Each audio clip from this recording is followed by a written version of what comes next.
pertama, ada terminologi dalam pemeriksaan transaksi hubungan istimewa.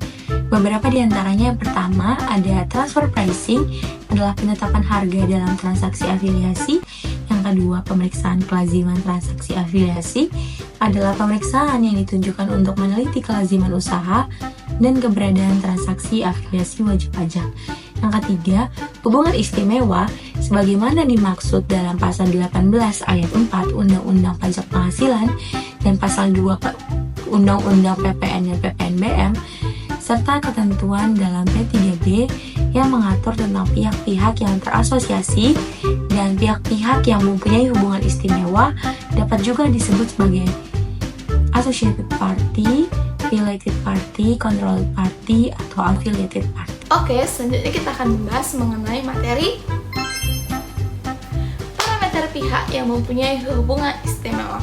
Nah, hukum atas transfer pricing sebagaimana dimaksud dalam pasal 18 ayat 3 Undang-Undang Pajak Penghasilan hanya berlaku untuk transaksi yang melibatkan pihak-pihak yang mempunyai hubungan istimewa, di mana dalam hal ini transaksi yang dilakukan oleh wajib pajak tidak memenuhi kriteria keberadaan hubungan istimewa. Maka dari itu, transfer pricing tidak dapat diberlakukan. Nah, adapun parameter hubungan istimewa menurut Undang-Undang Pajak di Indonesia dinyatakan sebagai berikut. Yang pertama, pajak penghasilan, di mana wajib pajak mempunyai penyertaan modal langsung atau tidak langsung paling rendah 25% pada wajib pajak lain, ataupun hubungan antara wajib pajak dengan penyertaan paling rendah 25% pada dua wajib pajak atau lebih. Di mana yang kedua, wajib pajak menguasai wajib pajak lainnya atau dua atau lebih wajib pajak berada di bawah penguasaan yang sama baik langsung maupun tidak langsung. Yang ketiga, terdapat hubungan keluarga baik sedarah maupun dalam garis keturunan baik secara lurus maupun ke samping dalam satu derajat. Yang kedua, PPN dan PPNBM, di mana pengusaha mempunyai penyertaan modal langsung atau tidak langsung sebesar 25% ataupun lebih kepada pengusaha lain yang memiliki hubungan antara pengusaha dengan penyertaan 25% ataupun lebih. Yang kedua, pengusaha menguasai pengusaha lainnya ataupun dua atau lebih dari pengusaha berada di bawah penguasaan yang sama baik secara langsung maupun tidak langsung.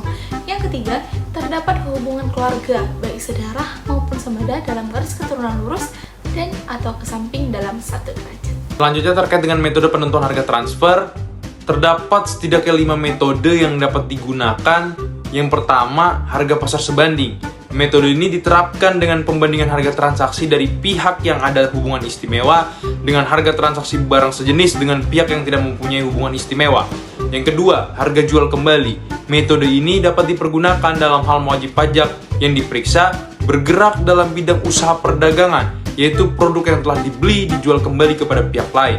Yang ketiga, harga pokok plus. Metode ini dipergunakan pada usaha pabrikasi yang menjual produk kepada afiliasinya untuk diproses lebih lanjut.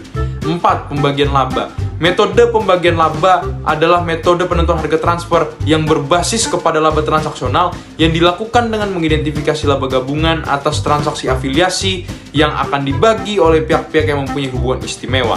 Yang kelima atau yang terakhir, laba bersih transaksi. Metode laba bersih transaksi adalah metode penentuan harga transfer yang dilakukan dengan membandingkan atau mengkomparasikan persentase laba bersih operasi terhadap biaya, terhadap penjualan, terhadap aktiva, atau terhadap dasar pembanding lainnya. Baik, yang selanjutnya ada materi tentang analisis kesebandingan dan analisis VAR. Untuk menentukan kewajaran transaksi hubungan istimewa, nilai transaksi harus dibandingkan dengan transaksi pembanding yang independen. Transaksi pembanding bisa berupa yang pertama, internal comparable atau transaksi wajib pajak dengan pihak independen. Kedua, external comparable atau transaksi antar pihak independen yang tidak melibatkan wajib pajak. Untuk dapat disebut menerapkan prinsip kewajaran, wajib pajak harus melakukan yang pertama, analisis kesebandingan, dan yang kedua, analisis fungsi aset dan resiko atau VAR. Bandingan yang meliputi yang pertama, karakteristik barang dan jasa, VAR atau fungsi aset dan resiko, persyaratan kontrak, kondisi ekonomi, dan strategi bisnis. Selanjutnya, ada tujuan analisis kesebandingan yang meliputi: pertama, mengidentifikasi perbedaan kondisi transaksi yang mempengaruhi hasil, dan yang kedua, menyimpulkan karakter dari transaksi tersebut. Oke, selanjutnya ada data pembanding untuk menentukan nilai kewajaran dalam transaksi hubungan istimewa. Di dalam rangka menentukan nilai kewajaran dalam transaksi hubungan istimewa, nilai transaksi harus dibandingkan dengan nilai pembanding yang tepat. Adapun beberapa sumber data pembanding dapat diliputi. Yang pertama ada komersial database, yang kedua ada brosur-brosur dan majalah bisnis dan ekonomi, yang ketiga ada data harga pasaran atau harga patokan dari regulator atau otoritas, yang keempat ada data harga patokan barang berupa dari Direktorat Jenderal Bea dan Cukai, yang kelima ada data harga produk-produk tertentu dari Badan Pusat Statistik. Terakhir, terkait dengan tata cara pemeriksaan atas transaksi hubungan istimewa.